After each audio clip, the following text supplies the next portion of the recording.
Assalamualaikum warahmatullahi wabarakatuh. Perkenalkan, nama saya Wahyu Saputra, NIM 185211087. Di sini saya akan membahas tentang apa itu penggadaian syariah.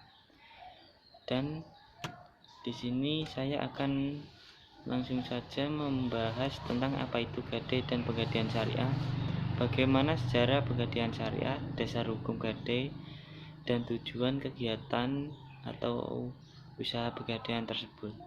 Dan langsung saja kita bahas mengenai pengertian gadai dan penggadaian.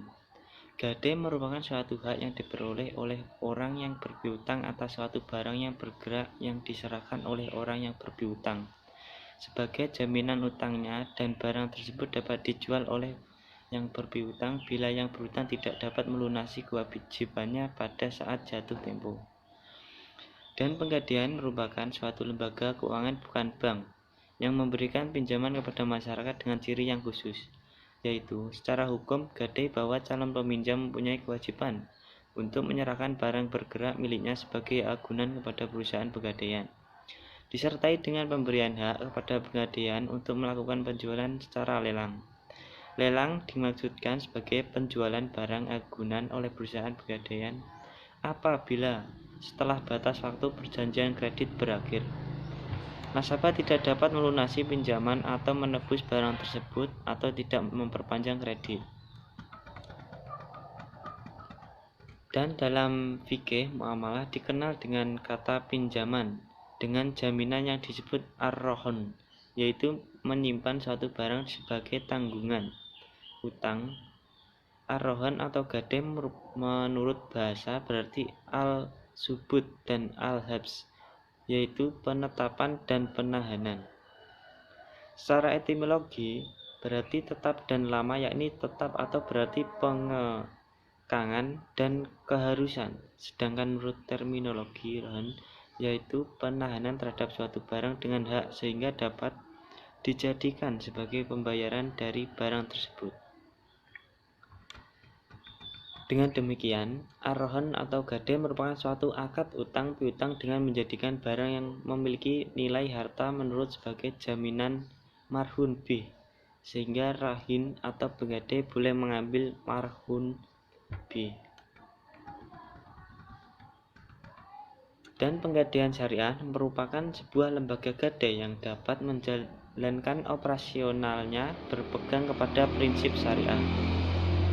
Konsep operasional penggadaian yaitu mengacu pada sistem administrasi modern, yaitu asas rasionalitas, efisiensi, dan efektivitas yang diselaraskan dengan nilai Islam. Secara umum, perbandingan gadai syariah dengan gadai konvensional dapat dilihat pada tabel berikut.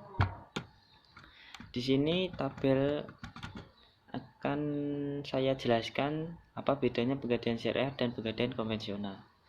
Kalau penggadaian syariah berdasarkan pada peraturan pemerintah nomor 103 tahun 2000, sedangkan penggadaian konvensional itu sama, berdasarkan pada peraturan pemerintah nomor 103 tahun 2000. Dan penggadaian syariah biaya administrasi menurut ketetapan berdasarkan golongan barang.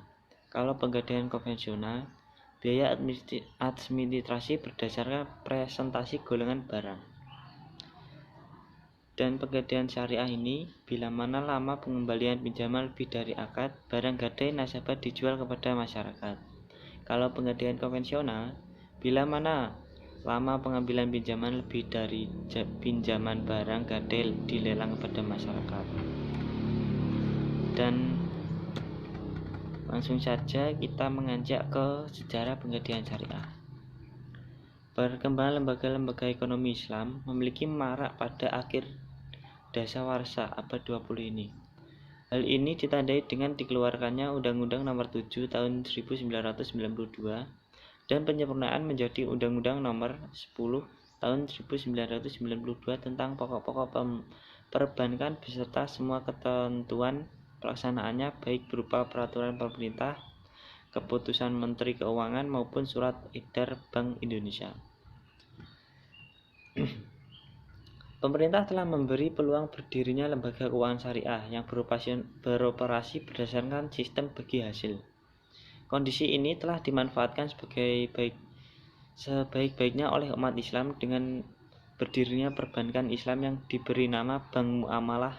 Dengan berdirinya bank perbankan Islam yang diberi nama Bank Muamalah Indonesia tersebut pada bulan Mei 1992 dan menjamunya Bank Pengkreditan Rakyat atau BPR Syariah. Kemudian disusul dengan asuransi yang berdasarkan syariah Islam atau takaful. Dan semakin berkembangnya perbankan dan lembaga keuangan syariah merupakan peluang pasar bagi pegadaian yang masih menggunakan sistem konvensional, yaitu sistem bunga. Perum Pegadaian yang merupakan lembaga keuangan non-bank sekitar tahun 2000 mengadakan studi banding ke Malaysia untuk mempelajari kemungkinan berdirinya lembaga gadai syariah di Indonesia. Di masyarakat, nama lembaga tersebut adalah Ar-Rahmu, beroperasi sudah lama dan milik pemerintah. Dan Pegadaian Syariah merupakan salah satu unit layanan syariah yang dilaksanakan oleh Perum Pegadaian. Dirinya unit layanan syariah ini didasarkan atas perjanjian musyarakah dengan sistem bagi hasil antara Perum Pegadaian dengan Bank Muamalah Indonesia untuk melayani nasabah Bank Muamalah Indonesia maupun nasabah Perum Pegadaian yang ingin memanfaatkan jasa dengan menggunakan prinsip syariah. Dalam perjanjian musyarakah ini, BMI yang memberikan modal bagi berdirinya Pegadaian Syariah. Karena itu, mendirikan lembaga keuangan syariah modalnya juga harus diperoleh dengan prinsip syariah pula. Sedangkan Perum Pegadaian yang menjalankan operasionalnya dan penyediaan sumber daya manusianya dengan pertimbangan pengalaman Perum Pegadaian dalam pelayanan jasa gadai. Pelayanan antara BMI dan Perum Pegadaian tentang gadai syariah disepakati pada tanggal 20 Desember 2002 dengan nomor 446/SP 300-233 tahun 2002 dan 015 BMI PKS tahun 12 tahun 2002. Bank Syariah selain membackup dana juga memfasilitasi ke Dewan Syariah yang mengawasi operasional ada sesuai dengan prinsip syariah atau tidak. Gadai Syariah atau unit layanan gadai syariah untuk pertama kalinya didirikan di Jakarta tanggal 1 Januari 2003.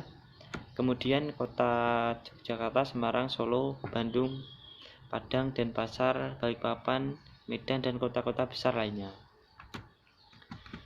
Dan langsung saja kita menginjak ke dasar hukum gadai dan pegadaian syariah.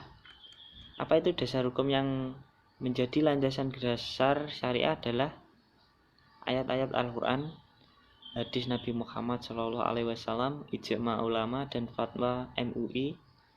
Hal dimaksud diungkapkan sebagai berikut. Dan di sini langsung saja saya jelaskan. Yang pertama, landasannya Al-Quran, surat Al-Baqarah ayat 283 yang digunakan sebagai dasar dalam membangun atau konsep gadai tersebut.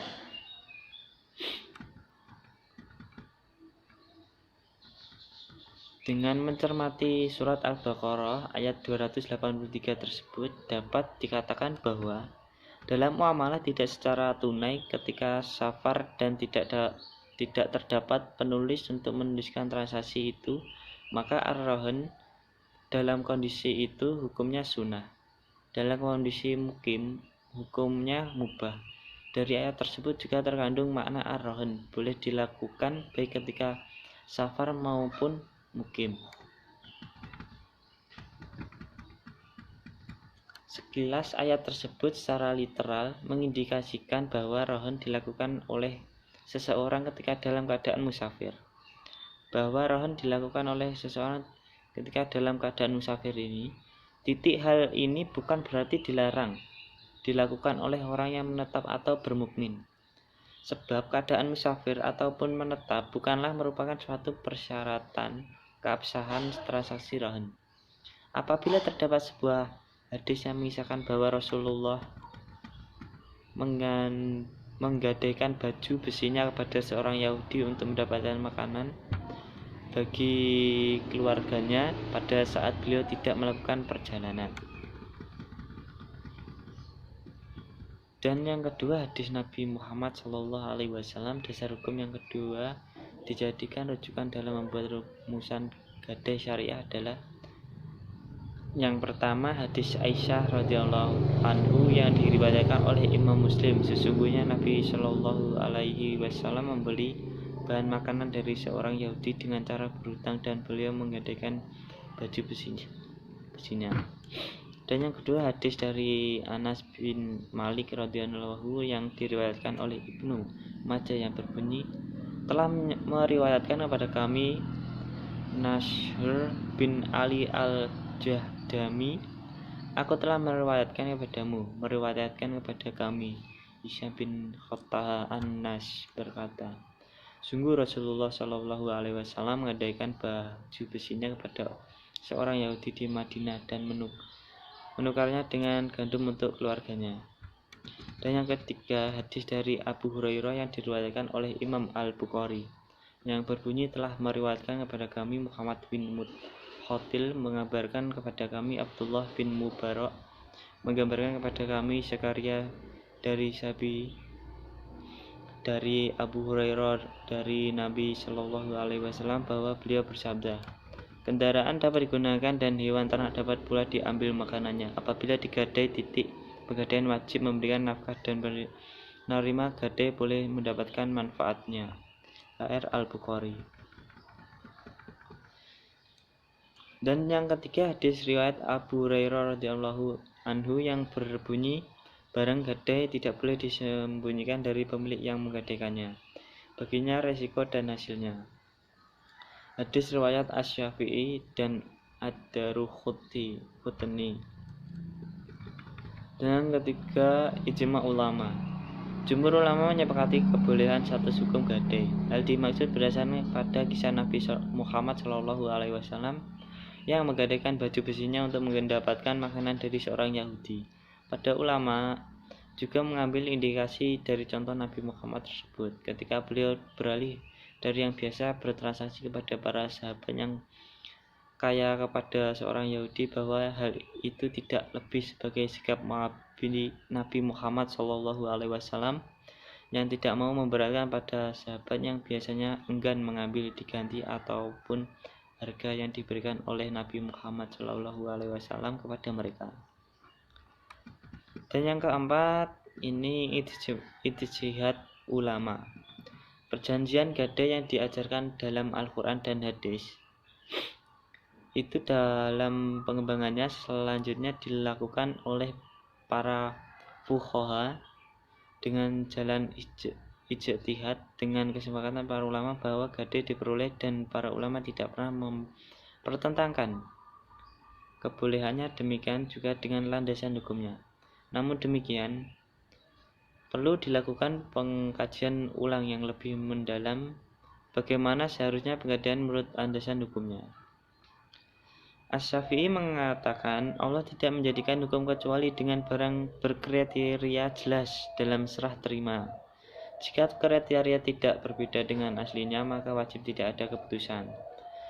Mazhab Maliki berpendapat gadai wajib dengan akad atau setelah akad. Orang yang menggadai dipaksakan untuk menyerahkan barq atau jaminan untuk dipegang oleh yang memegang gadai atau murtahin.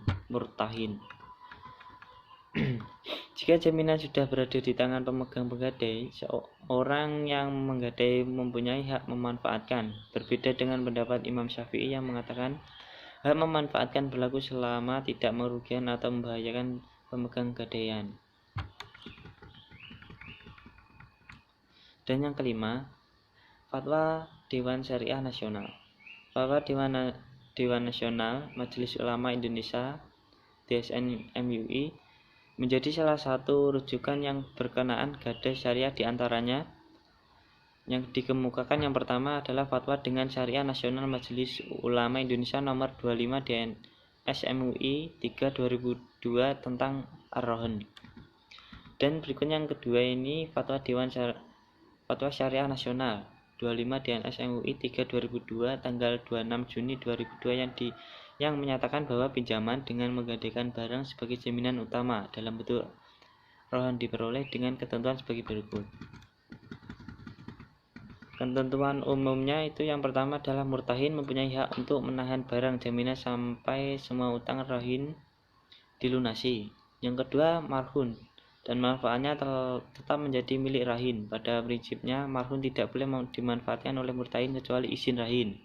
Dengan tidak mengurangi nilai marhun dan pemanfaatnya itu sekedar mengganti biaya pemeliharaan perawatannya. Dan yang ketiga, pemeliharaan dan penyimpan marhun pada dasarnya menjadi kewajiban rahin namun dapat dilakukan juga oleh murtahin, sedangkan biaya dan pemeliharaan penyimpanan tetap menjadi kewajiban rahin. Dan berikutnya yang keempat itu besar biaya administrasi dan penyimpanan marhun tidak boleh ditentukan berdasarkan jumlah pinjamannya. Dan yang kedua, penjualan marhun. Apabila jatuh tempo, murtahin harus memperingatkan rahin untuk segera melunasi hutangnya. Dan yang kedua, apabila rahin telah tetap tidak melunasi hutangnya, maka marhun dijual paksa atau dieksekusi atau ditahan terlebih dahulu. Yang ketiga, hasil penjualan marhun digunakan untuk melunasi hutang biaya pemeliharaan dan penyimpanan yang belum dibayar serta biaya penjualan. Yang keempat, kelebihan hasil penjualan menjadi milik rahin dan kekurangan menjadi kewajiban rahin. Dan berikutnya ketentuan penutup. Jika satu pihak tidak dapat menunaikan kewajibannya atau tidak terjadi perselisihan di antara kedua belah pihak, maka penyelesaiannya dilakukan melalui badan arbitrase syariah setelah tidak tercapainya kesepakatan melalui musyawarah. Dan yang kedua, fatwa ini berlaku sejak tanggal ditetapkannya dengan ketentuan jika di kemudian hari terdapat kekeliruan akan diubah dan kesempurnaan sebagaimana mestinya. Dan sekarang menginjak ke tujuan pegadaian syariah. Yang pertama, tujuan pegadaian syariah itu turut meningkatkan kesejahteraan masyarakat, terutama golongan menengah ke bawah melalui penyediaan dan atas dasar hukum gadai dan jasa di bidang ekonomi lainnya berdasarkan ketentuan perundang-undangan lainnya.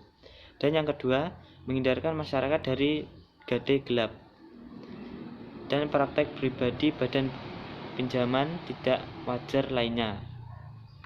Dan yang ketiga, pemanfaatan gadai bebas bunga. Gadai syariah memiliki efek jaminan pengaman sosial karena masyarakat butuh dana mendesak, tidak lagi jerat pinjaman atau pembiayaan berbasis bunga. Dan yang keempat, membantu orang-orang yang membutuhkan pinjaman dengan syarat mudah. Dan sekarang menginjak ke fungsi pegadaian syariah. Yang pertama, mengelola penyaluran pinjaman atas dasar hukum gadai dengan gampang atau mudah, cepat, aman, dan hemat. Dan yang kedua, menciptakan dan mengembangkan usaha-usaha lain yang menguntungkan bagi pegadai maupun masyarakat. Dan yang ketiga, mengelola keuangan, perlengkapan pegadaian, pendidikan, dan pelatihan. Dan yang keempat, fungsinya itu melakukan penelitian dan pengembangan serta mengawasi pengelolaan pegadaian. Dan sekarang menginjak ke produk-produk pegadaian syariah. Selain menawarkan produk gadai dengan sistem konvensional, PT Pegadaian juga mengembangkan lini pembiayaan berbasis syariah dengan sejumlah produk, yakni pembiayaan.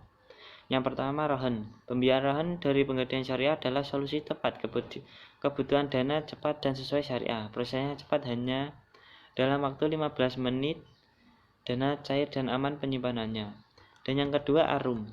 Pembiayaan arum pada Pegadaian syariah memudahkan para pengusaha kecil untuk mendapatkan modal usaha dengan jaminan BPKB dan emas. Dan yang ketiga, amanah. Pembiayaan amanah dari Pegadaian syariah adalah pembiayaan berprinsip syariah kepada pegawai negeri sipil dan karyawan swasta untuk memiliki motor atau mobil dengan cara ansuran. Dan sekarang menginjak ke barang jaminan gadai syariah. Jenis barang yang dapat diterima sebagai barang jaminan pada prinsip adalah barang bergerak antara lain. Yang pertama, barang-barang perhiasan, yaitu semua perhiasan yang dibuat dari emas, perhiasan perak, platina, baik yang berhias intan, mutiara. Dan yang kedua, barang-barang elektronik yang berupa laptop, TV, kulkas, radio, tape recorder, VCD, DVD, radio kaset, dan lain-lain. Dan yang ketiga, kendaraan sepeda motor, mobil. Dan yang keempat, barang-barang rumah tangga. Kelima, mesin yang meliputi mesin jahit, mesin motor kapal, dan lain-lain. Dan yang keenam, tekstil. Yang ketujuh, barang-barang lain yang dianggap bernilai seperti surat-surat berharga, baik dalam bentuk saham, obligasi, maupun surat-surat berharga lainnya. Dan langsung saja kita menginjak lagi ke sumber pendanaan Pegadaian Syariah.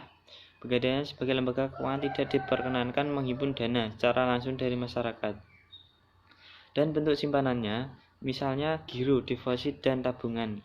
Untuk memenuhi kebutuhan dananya, PT Pegadaian memiliki sumber-sumber dana sebagai berikut. Yang pertama, modal sendiri. Yang kedua, penyertaan modal pemerintah. Yang ketiga, peminjaman jangka pendek dari perbankan. Keempat ini peminjaman jangka panjang yang berasal dari kredit lunak Bank Indonesia. Yang kelima, dari masyarakat melalui penerbitan obligasi. Dan langsung saja kita menginjak ke akad yang digunakan. Akad rohon apabila marhum dapat dimanfaatkan. Murtahin seperti sebuah ruko yang digadai dapat disewakan atau buat tempat usaha. Murtahin yang hasilnya dapat dibagi hasilnya dengan yang punya barang jaminan. Demikian juga dengan marhum lainnya seperti mobil, rumah, dan sebagainya, yang tentu saja diperhitungkan juga risiko yang mungkin akan dipertanggungjawabkan. Dalam teknis pelaksanaan nasabah rahim tidak perlu menggandakan akad dua kali sebab satu lembar SBR yang ditandatangani oleh nasabah rahim sudah cukup mencakup kedua akad dimaksud. Pada akad rahim, nasabah atau rahim menyepakati untuk menyimpan barangnya atau dalam kurung marhum kepada murtahin di kantor Pegadaian Syariah, sehingga nasabah atau rahim akan penyebar sejumlah ongkos kepada murtahin atas biaya perawatan dan penjagaan terhadap marhum. Dan lanjut lagi, pelaksanaan akad rohon ini dapat dijelaskan sebagai berikut. Yang pertama, nasabah atau rohin mendatangi murtahin atau kantor pegadaian untuk meminta fasilitas pembiayaan dengan membawa marhum yang akan diserahkan kepada murtahin. Dan yang kedua, murtahin melakukan pemeriksaan terhadap menaksir harga marhum yang diberikan oleh nasabah atau rohin sebagai jaminan utangnya.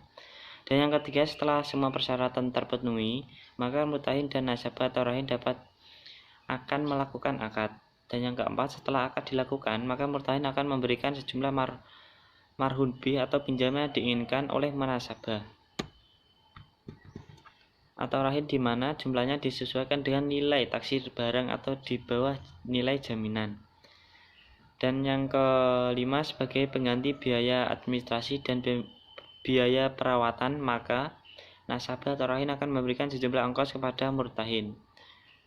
Apabila menggunakan akad rohon, maka nasabah rahim hanya berkewajiban untuk mengembalikan modal pinjaman dan menggunakan transaksi berdasarkan prinsip biaya administrasi. Untuk menghindari praktis riba, maka pengenaan biaya administrasi pada pinjaman dengan cara yang pertama harus dinyatakan dalam nominal, bukan persentase. Dan yang kedua, sifat harus nyata, jelas, pasti, serta terbatas pada hal-hal yang mutlak diperlukan untuk terjadinya kontrak.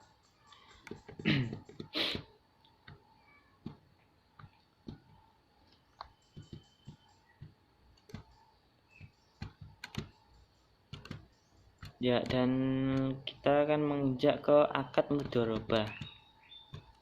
Akad mudharabah ini Pegadaian Syariah sebagai sohibul mol atau penyandang dana dan rahim sebagai mudharib atau pengelola dana. Akad mudharabah hanya dapat diterapkan pada rahim yang menginginkan gadai barang untuk keperluan produktif. Artinya, dengan pegadaian barangnya, rahim tersebut mengharapkan adanya model kerja. Marhum yang dijaminkan adalah barang yang dapat dimanfaatkan atau tidak dapat dimanfaatkan atau dikelola oleh rahim dan murtahin. Rahim akan memberikan bagi hasil atau profit loss sharing berdasarkan keuntungan usaha yang diperolehnya kepada murtahin, sesuai dengan kesepakatan sampai modal yang dipinjami terlunasi. Pedoman penasir marhum dibagi menjadi dua kategori. yaitu barang bergerak dan barang tidak bergerak. Yang pertama, barang bergerak. Murtahin atau petugas penaksir melihat harga barang pusat yang telah berlaku atau standar harga yang berlaku.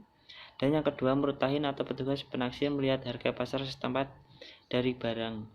Harga pedoman untuk keperluan penaksir ini selalu disesuaikan dengan perkembangan harga yang terjadi.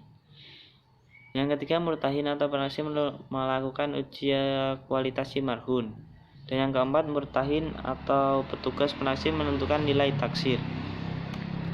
Dan berikutnya, barang tidak bergerak. Murtahin atau penaksir dapat minta sertifikat tanah pada nasabah untuk mengetahui gambaran umum marhum. Dan yang kedua, murtahin atau petugas penaksir dapat melihat langsung atau tidak langsung kondisi marhum ke lapangan. Dan yang ketiga, murtahin atau penaksir melakukan uji kualitas marhum. Dan yang keempat, murtahin atau penaksir dapat menentukan nilai taksir. Dan prosedur untuk memperoleh dana marhum B bagi masyarakat yang membutuhkan akan sangat sederhana dan cepat di Pegadaian Syariah. Tidak sesulit memperoleh dana pinjaman di bank. Prosedur mendapatkan marhum B dari Pegadaian Syariah adalah sebagai berikut. Dan yang pertama itu, calon rahin dapat datang ke murtahin dan menyerahkan marhum dengan menunjukkan surat bukti diri seperti KTP atau surat kuasa apabila pemilik barang tidak dapat datang sendiri. Dan yang kedua, marhum diteliti kualitasnya untuk menaksir dan menetapkan harganya.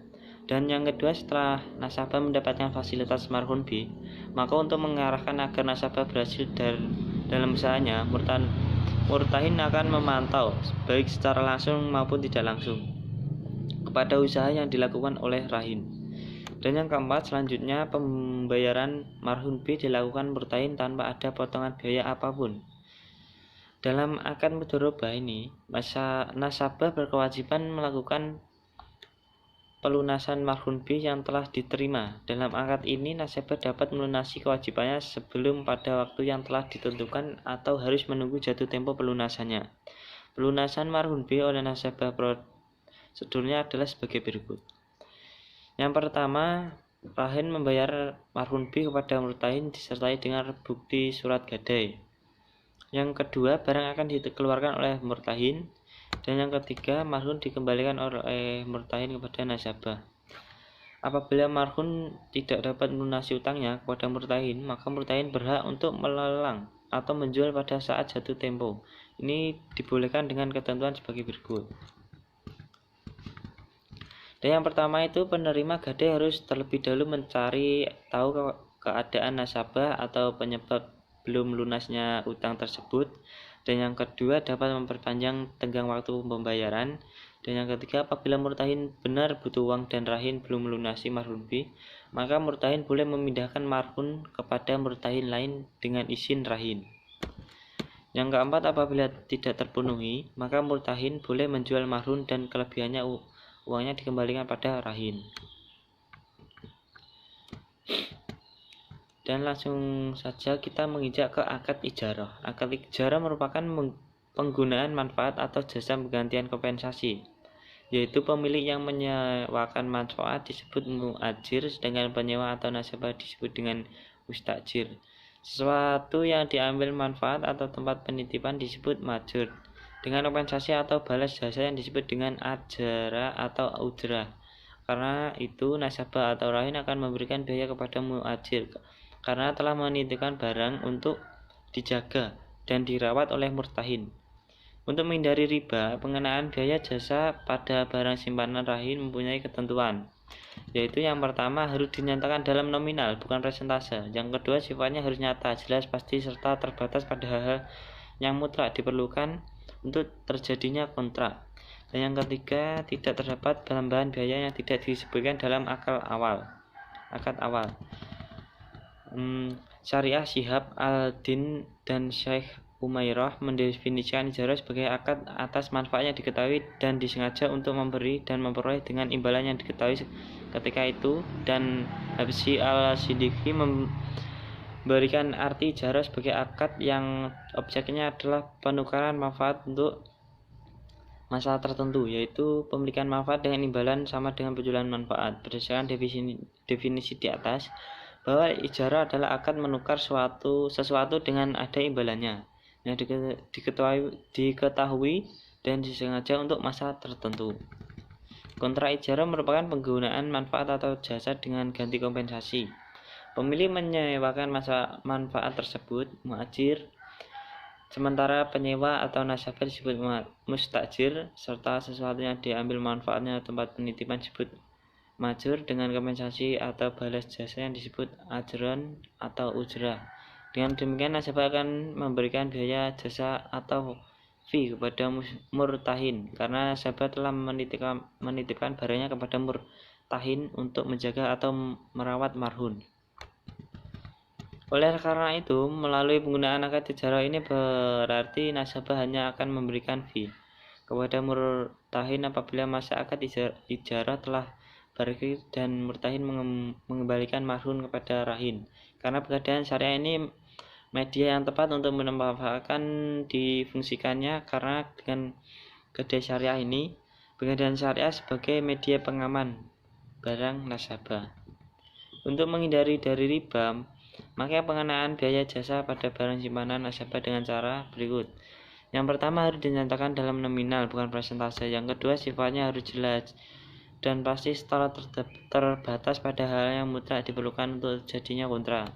Dan yang ketiga, tidak terdapat tambahan biaya yang tidak disebutkan dalam akad awal.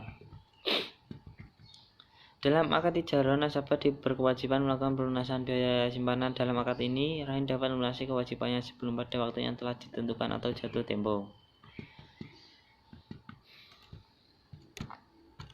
Dan berakhirnya hak gadai syariah. Di sini berakhirnya hak gadai syariah, suatu perjanjian tidak ada yang bersifat langgeng. Artinya perjanjian tersebut sewaktu-waktu akan dapat berakhir atau batal. Demikian pula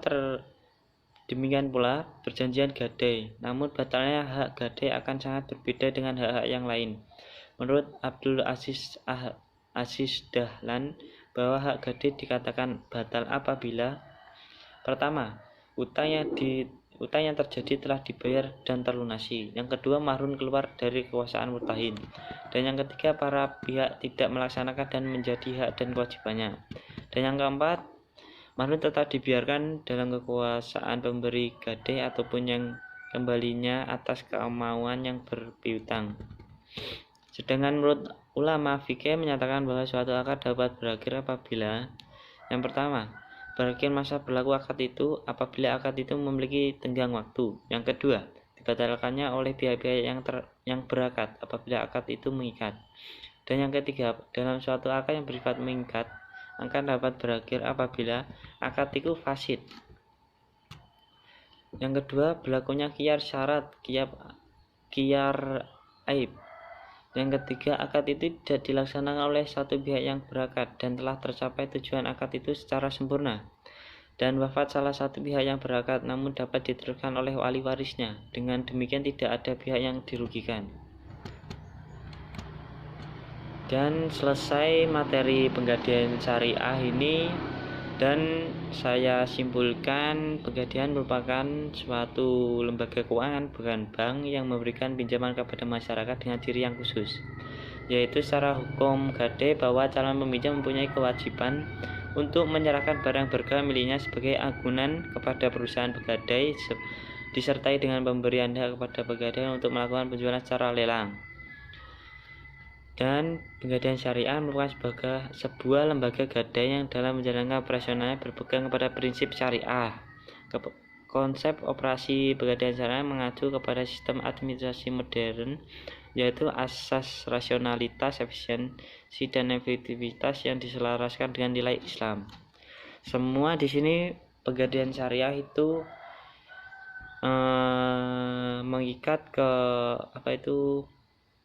mengikat ke hukum syariah yang sudah ditetapkan.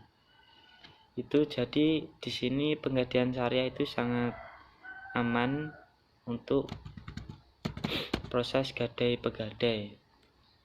Pegadaian syariah ini dilakukan dengan dua cara atau dua akad, yaitu akad rahan dan akad ijarah. Ya, kesimpulannya itu yang dapat saya sampaikan tentang penggadaian syariah.